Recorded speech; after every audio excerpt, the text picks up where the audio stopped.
कैसे हो दोस्तों, उम्मीद करता हूँ आप लोग बहुत अच्छे होंगे। मैं शिव शुक्ला आपके अपने YouTube channel vision coaching classes में स्वागत करता हूँ। तो अब हम लोग करंट पढ़ रहे थे, आप लोगों को करंट लग गया होगा, और अगर करंट लग गया होगा तो उसकी तैयारी अच्छे से करना शुरू कर दो। कल हमने करंट के बारे में पढ़ा था, थोड़ा सा करंट का इंट्रोडक्शन देखा था, करंट एवरेज करंट पढ़ा था, ताक्षणिक करंट क्या होता है। बहुत ही इंपॉर्टेंट चैप्टर है और बहुत प्यारा चैप्टर है, ये यूजफुल भी बहुत है क्योंकि इससे क्वेश्चन भी बहुत आते हैं, कंपटीशन में भी, बोर्ड में भी बहुत आते हैं।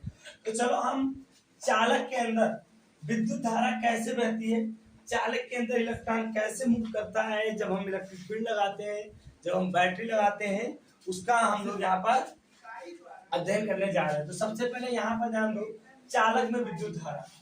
जब यहाँ पर देखो, आपको पता है कि जो चालक होता है ना, वो इलेक्ट्रॉनों का समुद्र होता है, ओशियन ऑफ इलेक्ट्रॉन। क्या होता है बेटा?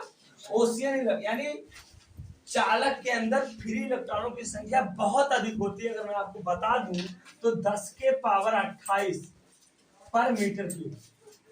क्या ध्यान दो, 1 मीटर क्यूब में जो इलेक्ट्रॉनों की संख्या होती है 10 के पावर 28 होती है। और ये वैल्यू जानते हो कितनी बड़ी है? ये हमारे कंप्यूटर में, मोबाइल में शायद ना है, समझ गया? तो ये वैल्यू बहुत बड़ी होती है, इसलिए कहा जाता है कि जो बहला इलेक्ट्रॉन है, मतलब फ्री इलेक्ट्रॉन है, उनकी संख्या चालक में ज्यादा होती है। तो सबसे पहले हम यहाँ पर ध्यान दो, मैं पहला पॉइंट लिख देता हूँ कि चालक में क्या होता है बेटा? चालक में मुक्त इलेक्ट्रॉनों की संख्या 10 के पावर 28 पर मीटर क्यूब होती है। पर मीटर क्यूब में इतनी होती है। और यहाँ पर देखो, अगर पर मीटर क्यूब मतलब आयतन की बात करता है, यहाँ मीटर क्यूब लगाए ना, यानी एकांक आयतन में इतने इलेक्ट्रॉन होते हैं, तो इसी को कहते हैं इलेक्ट्रॉन घनत्व कहते हैं। क्या कहते हैं बेटा? अर्थात इलेक्ट्रॉन घनत्व बराबर क्या होता है? अर्थात इलेक्ट्रॉन घनत्व E बराबर n बराबर स्मॉल n होता है 10 के पावर 28 पर मीटर क्यूब। अब मुझे बताओ, अब इलेक्ट्रॉनों की संख्या ज्यादा होगी तो इलेक्ट्रॉन एक दूसरे कोलिजन करेंगे। क्या करेंगे बेटा? कोलिजन करेंगे। अब सर क्वेश्चन आता है कि सर जब इतने इलेक्ट्रॉन है और इलेक्ट्रॉन चलते भी हैं, तो जब हम लोहे को छूते तो करंट क्यों नहीं लगता? है ना तुम्हारी बात? करंट क्यों नहीं लगता? लोहे को छूने से करंट क्यों नहीं लगता? क्योंकि उसके अंदर इलेक्ट्रॉन है, बहुत सारा इलेक्ट्रॉन, तो आवेश तो है। अब यहाँ पर ध्यान दो, चलो हम बात करते हैं कैसे होता है। देखो, हमने चालक को क्या रख दिया? बाय। दूसरा पॉइंट हमारा है कि हमने चालक को बाय एक्सटर्नल फील्ड में रख दिया। यहाँ ध्यान दो, ये हमारा कोई चालक है,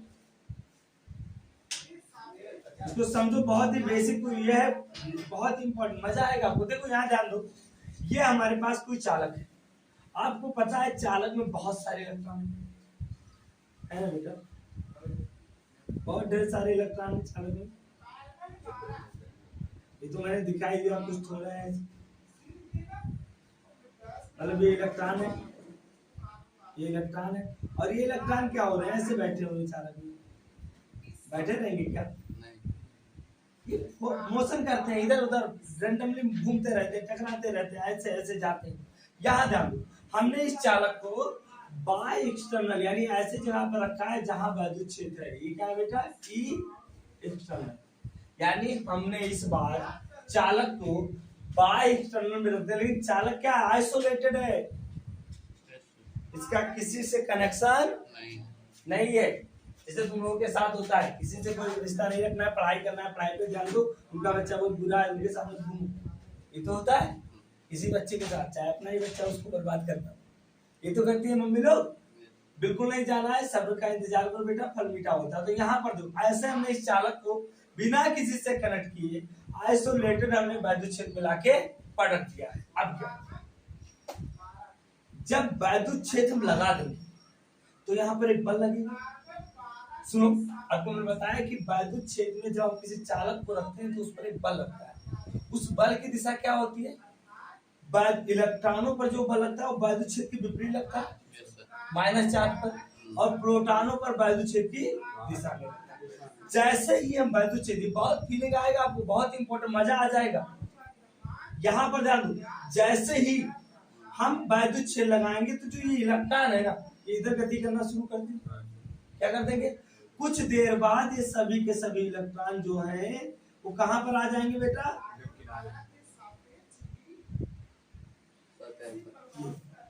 और प्रोटॉन कहां जाएंगे?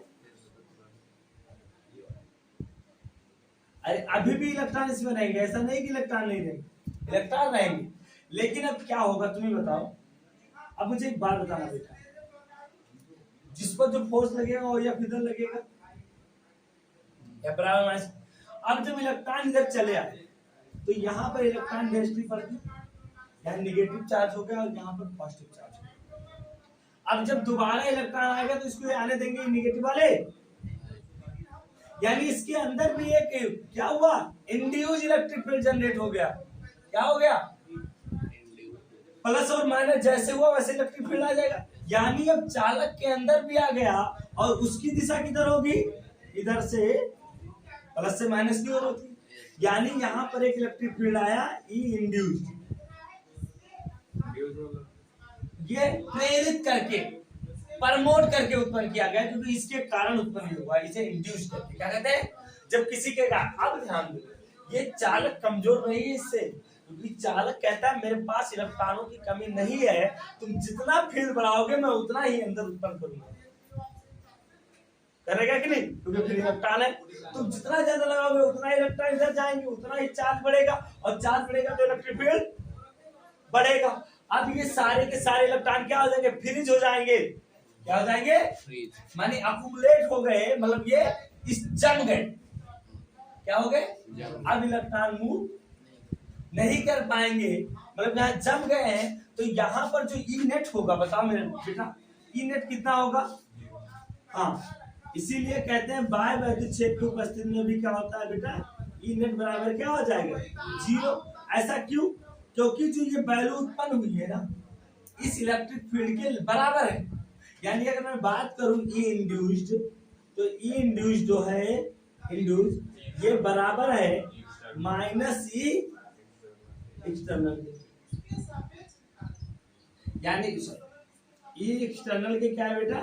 बराबर है, और निगेटिव है क्योंकि विपरीत दिशा में। अब बताओ, फिर भी इलेक्ट्रॉन मोशन करते हैं, ऐसा क्यों? अब तुम्हारे अंदर पूछ, अभी मैंने कहा कि जब ये दोनों बराबर हो जाएंगे तो इलेक्ट्रॉन फिर जम जाएंगे। लेकिन वास्तव में क्या होता है? जैसे गैस मॉडल मैंने लिखा, क्यों? समझो, जैसे आपने देखा है कि गैस मूव करते हैं पूरे एनवायरमेंट में, ऐसे चालक के अंदर फ्री इलेक्ट्रॉन भी ऐसे गैसों की तरह रैंडम मोशन करते हैं। इसीलिए इसको, ये बहुत ही बेसिक कहानी है, बहुत प्यारी सी खूबसूरत कहानी है, क्लासिकल कहानी है। यही से आपको फील आ जाएगा कि आगे कैसे आपको पढ़ना। तो इलेक्ट्रॉन दुनिया भर के हैं और इलेक्ट्रॉन चारों तरफ मूव करेंगे, जो पहला इलेक्ट्रॉन है सरफेस के अंदर जिस तरह गैस मूव करती है, इसीलिए इसको गैस मॉडल कहा गया है। समझ गए ना? अब ध्यान दो, जब इलेक्ट्रॉन इधर आएंगे तो यहाँ निगेटिव चार्ज, यहाँ पॉजिटिव चार्ज, फिर भी इलेक्ट्रॉन कैसे मूव करते हैं? तो आपने पढ़ा है काइनेटिक थ्योरी ऑफ गैसेस। अरे भाई, गैस मॉडल पढ़ रहे तो गैसेस का लगेगा। गैसेस की काइनेटिक थ्योरी क्या कहती है कि जो एनर्जी होती है, काइनेटिक एनर्जी, वो टेम्परेचर पर डिपेंड करती है। अब बता दो, इस चालक के अंदर टेम्परेचर और चालक के बाहर टेम्परेचर में डिफरेंस होगा कि नहीं होगा? होगा।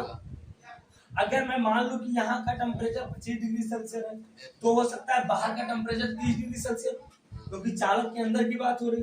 तो टेम्परेचर डिफरेंस हुआ कि नहीं हुआ? और जब टेम्परेचर डिफरेंस होगा तो ये चालक बाहर से टेम्परेचर लेगा कि नहीं लेगा? और जब टेम्परेचर लेगा तो इसकी थर्मल एनर्जी बढ़ेगी कि नहीं? और यहाँ पर उसी थर्मल एनर्जी से इलेक्ट्रॉन मूव करते हैं। क्या करते हैं बेटा? समझ गए ना? उसी थर्मल एनर्जी से इलेक्ट्रॉन मूव करते हैं। इतना बात नोट करो तो मैं उसको लेते हैं। देखो, मैंने कहा कि जब मैं वैद्युत क्षेत्र, ध्यान दो बेटा, वैद्युत क्षेत्र लगाते हैं बाहर, तो इसके अंदर वैद्युत क्षेत्र उत्पन्न होगा, तो ये सारे के सारे इलेक्ट्रॉन क्या हो जाएंगे? जम जाएंगे, क्योंकि इधर विभवांतर डेवलप हो गया प्लस और माइनस का, और नेट वैद्युत क्षेत्र शून्य हो जाएगा। लेकिन ताप में तो परिवर्तन होगा, क्योंकि अंदर का ताप बाहर के ताप से क्या होता है? अलग होता है। तो ताप के परिवर्तन के कारण जो इलेक्ट्रॉन है, ये इनके पास क्या आ जाती है? ऊष्मीय ऊर्जा। और इस ऊष्मीय ऊर्जा के कारण इलेक्ट्रॉन बहुत तेजी से अनियमित, यानी कोई इनका फिक्स डायरेक्शन नहीं। जैसे जानते हो क्या होता है?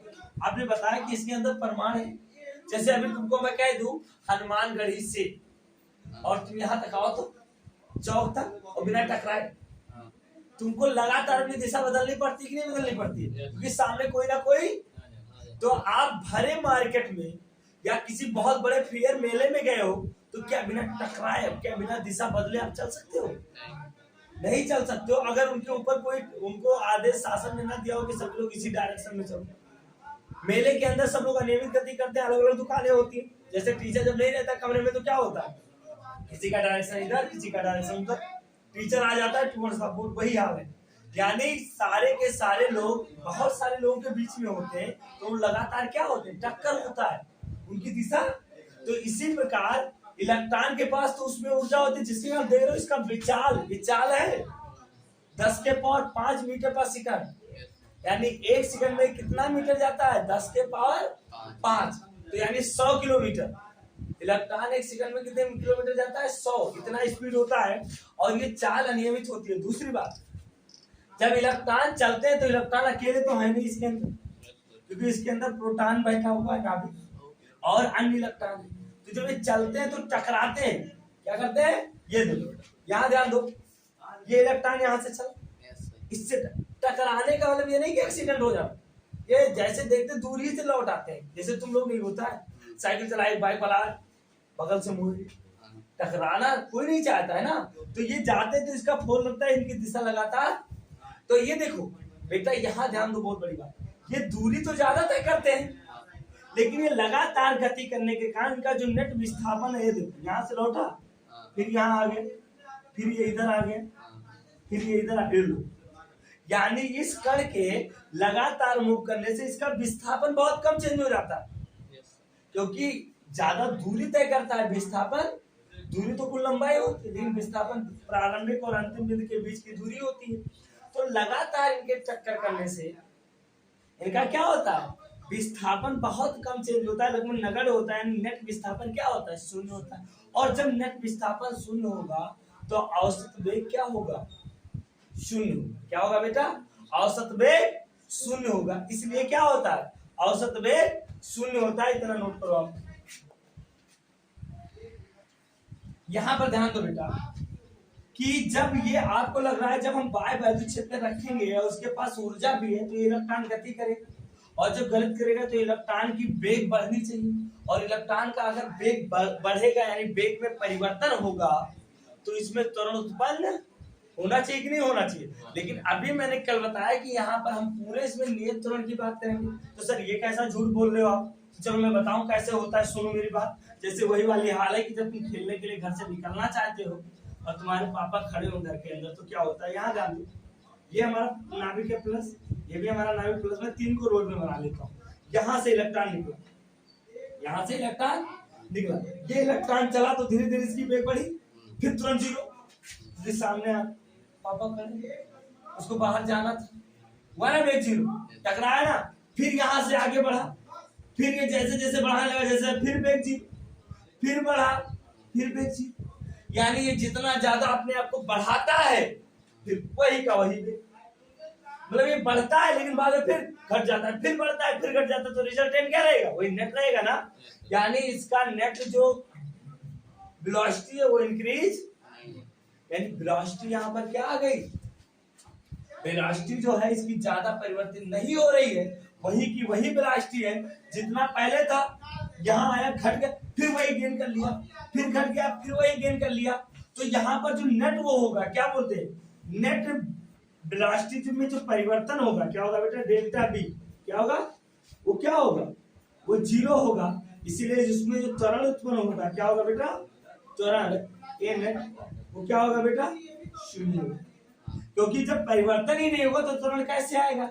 तो अब यहाँ पर आपने ये जान लिया कि सब चलता तो है, लेकिन बार बार टक्कर के कारण इसका क्या होता है, वेलोसिटी परिवर्तन जीरो होता है, इसलिए इसमें जो त्वरण उत्पन्न होता है वो जीरो होता है, यानी ए नेट क्या है। तो जब वेलोसिटी परिवर्तन जीरो होगा, एक बार बदल गया वही है, तो क्या आप देखो कि इसके त्वरण में कोई परिवर्तन नहीं होगा, यानी डेल्टा ए में कोई परिवर्तन। और जब डेल्टा ए में कोई परिवर्तन नहीं होगा तो आप ये समझते हो कि इसका जो नियत त्वरण से क्या होगा, नियत त्वरण से गति करेगा, और नियत त्वरण से, यानी पूरे इसमें ये क्या होता है, नियत त्वरण से गति करता है। इनका इसका वेग क्या होता है, कांस्टेंट होता है। क्या होता है? अब मेरी बात सुन, यहां पर एक चीज और ध्यान से देखना, ये इलेक्ट्रॉन को देखो, ये बेचारा चला था, यहाँ गया, यहाँ टकराया, यहाँ टकराया, यहाँ टकराया, यहीं पर आके रुक गया। यानी इसकी वेग u1 u2 u3 लगातार चेंज होती है, लेकिन इसका नेट वेग क्या है, 0। क्या है बेटा? इसका मतलब जब चालक को हम आइसोलेटेड रखते हैं और उसे अकेला विद्युत क्षेत्र में छोड़ देते हैं बेचारे को मरने के लिए, तो वहां पर नेट उसकी औसत ऊष्मीय वेग क्या होती है, 0। औसत उसमें चाल तो 0 नहीं होता है, वो तो यही होता है, चाल बहुत ज्यादा है, लेकिन औसत उसमें वेग क्या होता है बेटा, 0 होता है। समझ गए ना?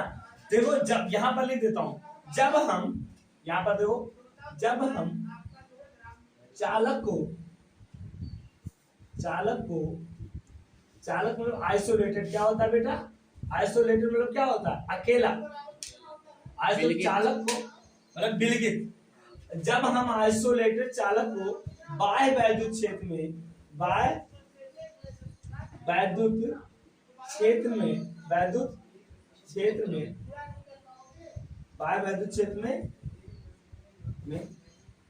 स्थित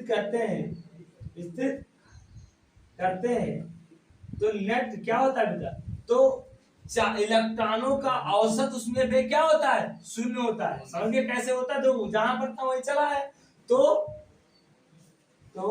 इलेक्ट्रॉन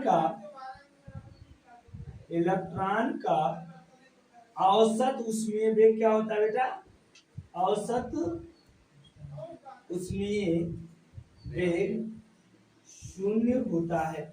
औसत ऊष्मीय वेग क्या होता है बेटा, 0 होता है। अर्थात देखो, मैंने माना कि इलेक्ट्रॉनों का अलग अलग वेग क्या है, u1 वेग तो होगा, लेकिन औसत क्या होगा, 0 होगा। यानी इसका वेग u1, ये टकराया, फिर u2 हुआ, फिर u3 हुआ, फिर u4, फिर u5, यहाँ आ गया। यानी नेट तो जो औसत विस्थापन 0 है, तो औसत वेग क्या होगा, 0, लेकिन अलग अलग तो वेग होगा। तो अगर मैं माना इलेक्ट्रॉन का वेग, क्या मान लू बेटा, इलेक्ट्रॉन का वेग क्रमशः, मैं मान लू क्या क्या है, क्रमशः u1, u2, u3 dot dot dot dot क्या है बेटा, u1 है, तो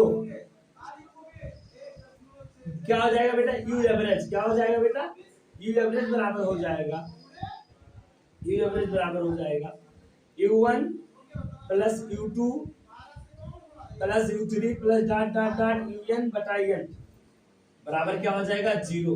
यानी इलेक्ट्रॉन का औसत उसमें वेग क्या होता है बेटा, अगर यही बात मैं इतना बताने का क्या जरूरत था, बहुत लोग ऐसे बता देते हैं कि चलो ठीक है भैया, जब चालक विद्युत क्षेत्र में होता है तो इलेक्ट्रॉन का औसत उसमें वेग क्या होता है, 0 होता है। लेकिन आपको फील आ गया ना कैसे 0 होता है। अब एक क्वेश्चन आता है, ऐसे क्वेश्चन एनसीईआरटी पूछती है कि इलेक्ट्रॉन का औसत उसमें वेग तो बहुत, औसत उसमें वेग 0, बाह्य वैद्युत क्षेत्र लगाएंगे तो औसत उसमें वेग का मान बढ़ेगा, लेकिन ज्यादा नहीं बढ़ता है। तो इलेक्ट्रॉन इतना जल्दी हमारे घर में किसके कारण आता है, इस चाल के कारण। आपने देखा होगा लाइट जलती है तुरंत सारे बल्ब जल जाते हैं, ऐसा क्यों, क्योंकि इसकी चाल बहुत ज्यादा है। क्या बेटा, पर सेकंड 100 किलोमीटर पर सेकंड, बहुत बड़ी बात है, इतना नोट कर लो आप लोग। तो आपने एक चीज यहाँ पर देखा कि बाह्य वैद्युत क्षेत्र में जब अकेले हम चालक को रहते हैं तो चालक का औसत उसमें वेग क्या होता है बेटा, 0 होता है। समझ गए ना, इतना नोट कर लो आप। इलेक्ट्रॉन जैसे जो तुम्हें हो, तुम चल रहे तो तुम यहाँ से निकले, तो जब बिना टकराने से पहले किसी से तुम आराम से चलोगे ना, तो जो आराम से चलता है बंदा बिना टकराने से पहले, यानी दो कर्मागत टक्करों के बीच जब वो आराम, जितने समय तक वो आराम से चलता है उसे हम क्या कहते हैं, क्रांति काल। यानी इलेक्ट्रॉन भी आराम चाहता है ना, तो आराम क्या है, दो कर्मागत चक्रों के बीच लगे समय को क्या कहते हैं, क्रांति काल कहते हैं। क्या कहते हैं बेटा, दो कर्मागत टक्करों के बीच के समय अंतराल को, टक्करों के बीच के समय अंतराल को समय अंतराल को क्या कहते हैं बेटा?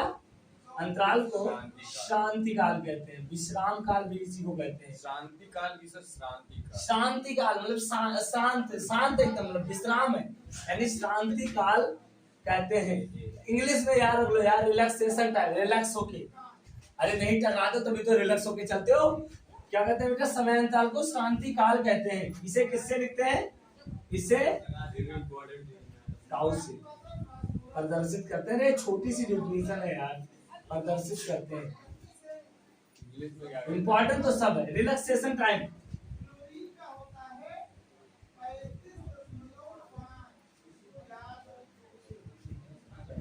रिलैक्सेशन टाइम समझ गए? टाउ शांति काल में। अच्छा ये बताओ, अब ये क्या है? जो इलेक्ट्रॉन है यहाँ से चला तो यहाँ ए पर टकराया, फिर कहाँ गया? बी पे टकराया। तो इसके बीच में टाइम लगा T1, टाउ 1 मैंने मान लिया। एक टाउ उल्टा रहता, देखो वहां वाला टाउ छतरी नीचे, जो क्या है वॉल्यूम आघूर्ण है टॉर, इस वाले टाउ की छतरी ऊपर, इसमें परिवर्तन है, इसको ध्यान देना। शांति काल वाले टाउ की छतरी क्या होती है? ऊपर होती है। तो इसमें टाउ 1 लगा, फिर इलेक्ट्रॉन आगे बढ़ा, फिर बी से सी तक टकराया, नीचे कर दिए छतरी। अरे बी से नीचे हुआ, बारिश हो रही थी इसलिए कर दिया, सॉरी बारिश हो रही थी तब छतरी को नीचे कर दिया। अब यहाँ पर फिर ये आगे जाएगा, किसी से टकराएगा, तो रिलेक्शन टाइम क्या हो जाएगा बेटा? ये क्या हो रहा है? छतरी नीचे क्यों हो रही? यानी आप देखते हो लगातार टकराएगा तो सभी जगह इसका रिलेक्शन टाइम अलग हो। तो इसका औसत क्या होता है बेटा? औसत निकालते हैं। क्या निकालते हैं? अलग अलग तो निकाल नहीं पाएंगे, इलेक्ट्रॉन इतना तेज मूव करता है कि इसकी इतनी चाल होती है तो टक्कर के बीच में बहुत कम टाइम लगता है। अरे 10 के पावर -14 सेकंड, ज्यादा टाइम। यानी यहाँ पर देखो तो औसत T, अगर मैं T, यार ये क्या हो रहा है? टोपी नीचे क्यों हो रहा है? T एवरेज बराबर अगर हम लिखे तो tau 1 plus tau 2 plus tau 3 plus dot dot बेटा टाउ n बटा n। ये औसत रिलेक्शन टाइम होता है, और इसका जो मान होता है वो 10 के पावर -14 मिली सेकंड के कोड का होता है। क्या होता है बेटा? इसका मान टाउ एवरेज का मान क्या होता है? टाउ एवरेज इक्वल टू होता है 10 टू द पावर -14 सेकंड, लगभग 10 टू द पावर क्या होता है? अभी तुम्हें बताओ कितना टाइम है सेकंड का? कितना कम टाइम। ये इसका कोड होता है रिलेशन टाइम। ठीक है, समझ गए ना? अब एक आता है माध्य, क्या होता है बेटा? मीन फ्री पाथ, मुक्त माध्य मुक्त पथ। क्या होता है? दूसरा टॉपिक है आपका माध्य मुक्त पथ, माध्य मुक्त पथ। एक माध्य है औसत। अच्छा ये क्या है? इसको भी समझ। जब इलेक्ट्रॉन यहाँ से यहाँ तक टकराता है किसी से, तो जो ये रिलैक्सेशन टाइम में जितना दूरी चलता है ना, फ्री होकर, स्वतंत्र होकर, उसी दूरी को हम क्या कहते हैं? माध्यमुक्त पथ। यहाँ औसत लगा दो क्योंकि औसत की बात करेंगे। क्या कहेंगे बेटा? औसत। इलेक्ट्रॉनों के दो कर्मागत टक्करों के बीच चली गई दूरी को क्या कहते हैं बेटा? दो कर्मागत, ये छोटी छोटी बातें इसको याद कर लो। दो कर्मागत टक्करों के बीच चली गई दूरी को क्या कहते हैं बेटा? दूरी को माध्य मुक्त पथ कहते हैं। और इसे किससे लिखते हैं? लैम्डा से लिखते हैं। इसे किससे लिखते हैं बेटा? इसे लैम्डा से प्रदर्शित करते हैं। चलो ये छोटा दो डिफिनेशन था, इसको नोट कर लो बेटा, बस इतना नोट कर लो। देखो बेटा अब हम बहुत ही इंपॉर्टेंट टॉपिक पढ़ने जा रहे हैं, अनुगमन वेग। यहाँ से क्वेश्चन आते हैं, इसकी डिफिनेशन भी कई बार बोर्ड में पूछी गई, तो ध्यान दो। अफवाह वेग, अफवाह मतलब होता है बहना, फ्लो करना, धीरे धीरे सुरुकना, ऐसे बहुत ही आराम से, ऐसे डिस्प्लेस बहुत ही स्लोली जाना। यहाँ पर ध्यान दो, उसी को अफवाह वेग कहते हैं। तो इसकी जो परिभाषा है, अभी आपने देखा कि चालक को हमने बैटरी से नहीं जोड़ा था, तो चालक अकेला था बेचारा, तो अकेला था तो उसका औसत उसमें वेग क्या था? 0 था कि नहीं? अभी आपने देखा। अब मैंने जब इसको दो, यहाँ पर आके प्लस वाले जम गए, माइनस वाले यहाँ पर आके जम गए, ये लो ये माइनस वाले जम गए, और यहाँ पर कौन आके जम गया, प्लस वाले, ये जमे थे। ये जाना चाहते लेकिन कोई इनको साथ नहीं दे रहा, अकेले बेचारे खेलना चाहते लेकिन मम्मी का पैरा बहुत जबरदस्त, एकदम आइसोलेटेड, कुछ के देख रहे कहीं जाए, अभी झाँक के लटक के देखता कोई आओ ये जिसके साथ हम खेलें, अकेला तो जा नहीं सकता इलेक्ट्रॉन कूद के, तो समस्या है ना। तो जैसे ही हम इनको बैटरी से जोड़ देंगे, जैसे ही इनको मैंने बैटरी से, अब क्या होगा, अब क्या होगा मेरे लाला बताओ तो, यहाँ पर विभव बी, इसको मान लो 0, यानी विभवांतर कितना हो गया बी। अब ये जो माइनस है ये इधर से इधर, इधर, अब यहाँ का माइनस निकला, यहाँ आया खुचू, प्लस कर दिया, यहाँ का माइनस निकला, यहाँ खुचू, खत्म कर दिया, फिर से दूसरा। अब जैसे माइनस खत्म होगा तुरंत इलेक्ट्रॉन कहेंगे नहीं मैं वैद्युत उत्पन्न करूंगा, बाहर के वैद्युत लगा के बैटरी हम उत्पन्न करेंगे, तो फिर आओ, मतलब बैटरी का काम क्या है, बैटरी इलेक्ट्रॉन नहीं देता, बैटरी केवल और केवल इलेक्ट्रॉन को चलाता है, बैटरी इलेक्ट्रॉन उत्पन्न नहीं करता, बैटरी केवल इलेक्ट्रॉन को बैठने नहीं देता, टीचर नॉलेज नहीं देता, बस तुमको चलाते रहता है, डंडा लेके बड़े वाले चुटकी वाले साथ दे तो किस तरह मारते थे बचपन में। तो यहाँ से इलेक्ट्रॉन मूव करने लगेगा, ये देखो अब इलेक्ट्रॉन से जाएगा तो वही परिभाषा क्या हुई, ये इलेक्ट्रॉन इधर गति करेंगे, इलेक्ट्रॉन इधर गति करेंगे, ये सभी के सभी इलेक्ट्रॉन मोशन करने लगे, अभी जमे हुए नहीं है, बिल्कुल ये चलने लगे। तो ध्यान दो आप कि जब चालक को बैटरी से जोड़ दिया जाता है तो चालक के अंदर इलेक्ट्रॉनों का औसत उसमें वेग जो होता है उसी को अनुगमन वेग कहते हैं, और ये जो औसत उसमें वेग होता है ये बाह्य वैद्युत क्षेत्र क्या होता है बेटा, विपरीत होता है, जो बैटरी हमने लगाया है।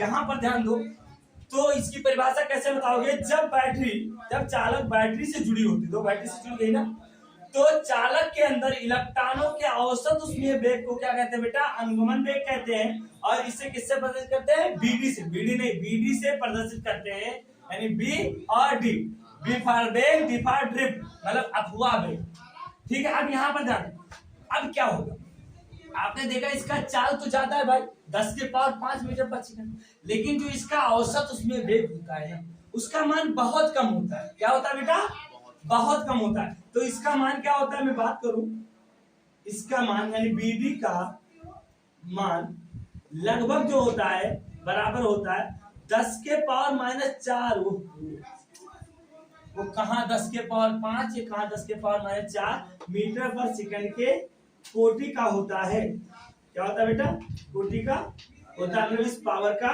होता है, तो ये औसत उसमें वेग होता है, समझ गए ना। और ये क्या होता है, इसकी दिशा, इस एक्सटर्नल वैद्युत क्षेत्र की क्या होती है, अपोजिट, क्या होती है, यानी इसकी जो दिशा होती है ये क्या होती है, लोअर पोटेंशियल से हाई पोटेंशियल की ओर।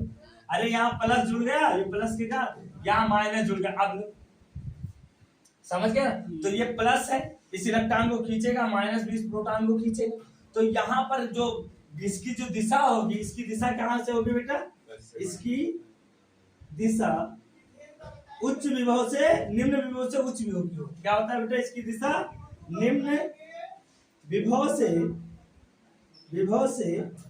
उच्च विभव की ओर होती है, उच्च विभव की ओर होती है, ये बात आपको ध्यान देना। अच्छा ये बताओ सर, ये छोटे छोटे चीजों को क्यों पढ़ रहे हैं, आपको बता दो, एक हमारे देश के बहुत अच्छे फिलोसोफर थे स्वामी विवेकानंद, उन्होंने आज 1902 में जब ये सब ट्रांजिशन नहीं बना था उसके पहले उन्होंने एक बात बताई थी कि सबसे ज्यादा पावर छोटे चीजों में होती है, क्या होती है, जिनको हम देख ही नहीं सकते।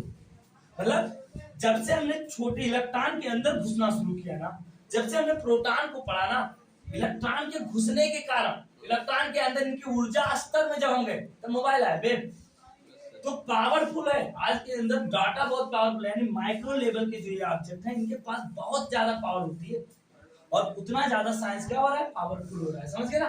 तो जब हम वैद्युत क्षेत्र लगा देंगे, बाह्य वैद्युत क्षेत्र, तो एक क्या उत्पन्न होगा बेटा, ये देखो ड्रिफ्ट वेलोसिटी बीडी, ये क्या है बेटा, बीडी, यानी बीडी को क्या कहते हैं बेटा, औसत उसमें वेग कहते हैं, इसका मान इतना होता है, समझ गए। तो ये तो हो गया औसत उसमें वेग की परिभाषा, और इसको आप अच्छे से नोट कर लो। उम्मीद करता हूँ आज आप लोगों को अफवाह बहुत अच्छे से समझ में आया होगा, आपको मतलब चालक के अंदर इलेक्ट्रॉन कैसे विद्युत क्षेत्र उत्पन्न करते हैं, कैसे धारा बहती है, सारी टॉपिक आपको बहुत ही अच्छे से समझ में आया होगा। तो अगर अच्छे से समझ में आया तो फिर से अच्छे से और पढ़ाई करो, मस्त रहो, पढ़ते रहो। Best of luck.